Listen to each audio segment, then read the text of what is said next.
Welcome back to Investing Talk Podcast. Today we're looking at BMNR. And specifically, their massive pivot in the digital asset space. It's a really fascinating story. As usual, before we start, subscribe, like, and comment to this video to support the show. And if there's a specific company you want us to look into, leave it in the comments below. So let's get into the analysis. For anyone who only knows BMNR as, a Bitcoin mining operation, you really need to recalibrate. Right. That's the old story. Exactly. They've made a core strategic shift that, it fundamentally changes how they make money. They're moving away from the pure grind of just chasing hash rate. Okay, so they're not just a miner anymore. What's the new identity, this crypto treasury vehicle I've been reading about? That's the term, yeah. It focuses heavily on ETH Treasury operations, but they haven't totally abandoned Bitcoin. They've just sort of folded it into these ecosystem services. Ecosystem services, like what?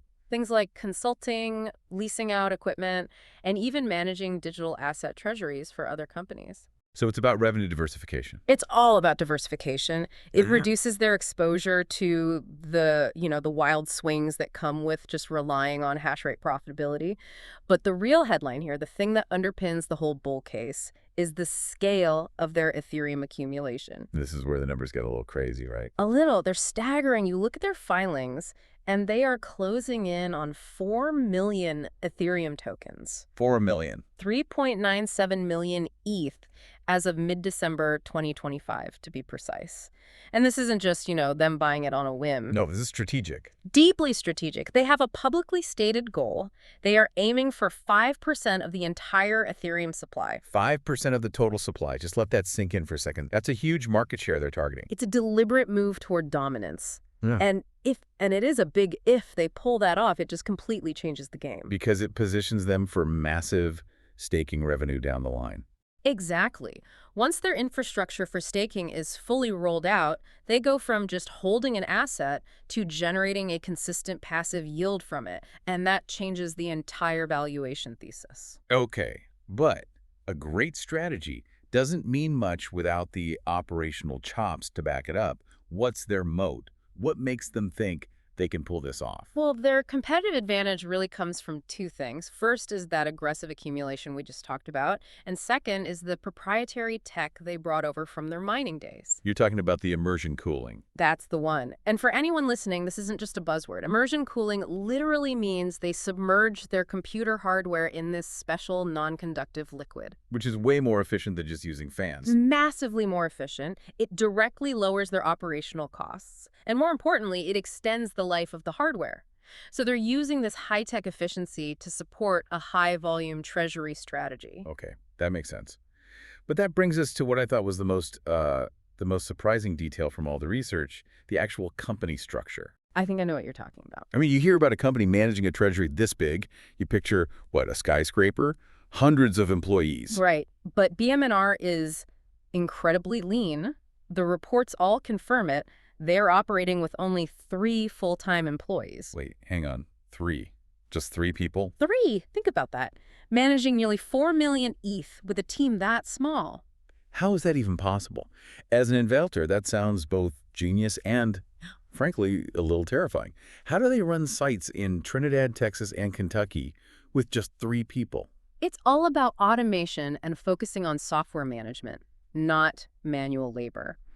Because the immersion cooling is so effective, the hardware doesn't need a lot of hands-on maintenance. They can handle the high-touch digital asset management with that tiny core team. And just contract out the basic stuff like site security. Exactly. It's an unusual structure for sure, but it's very intentional, and it really contributes to their balance sheet strength. Right, because that lean operation plus all the assets, it makes them look pretty solid on paper. It does. They have the ETH, they have Bitcoin, cash reserves, even a stake in 8 co-holdings.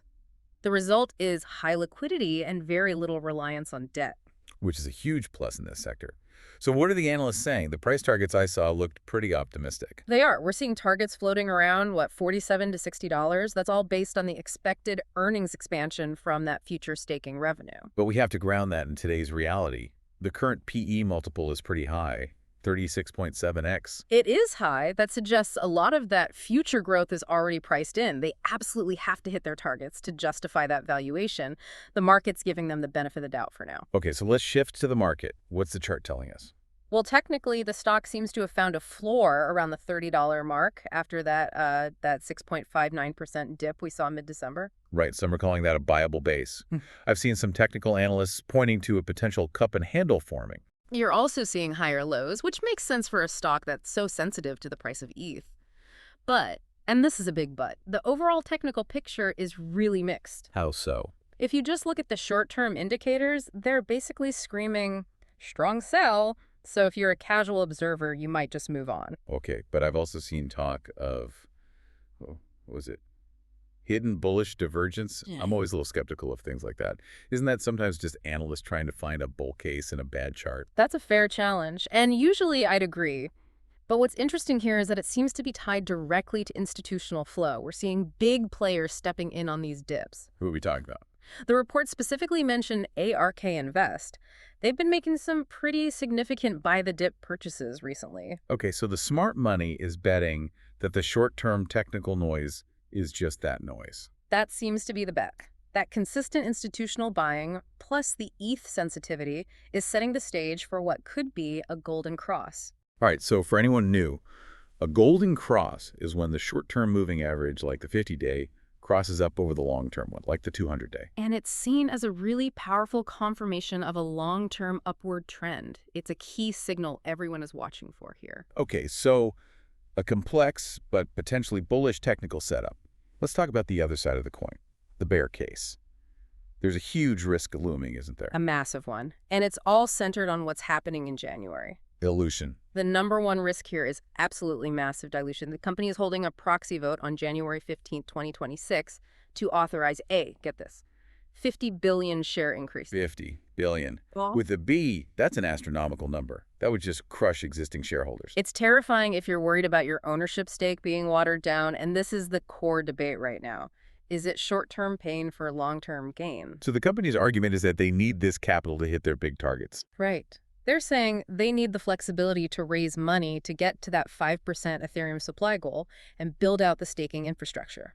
If the vote passes, volatility will spike, but they get their war chest. And if it fails? If it fails, they could hamstring their own growth story. That rich valuation we talked about could collapse because the market would see that they can't achieve the scale they promised. And it's not just the dilution risk. There's been some other governance noise, right? Yeah. You've got the recent CFO exit, which always raises red flags. There was an insider sale that got some attention and some ongoing shareholder investigations. It's a lot of background noise. So even with big names like ARK buying in, an investor has to weigh all that volatility against the strategic plan. And against the most fundamental risk of all, which is just concentration. Their entire model, this whole pivot, it all rests on the price of Ethereum. If ETH struggles, they struggle.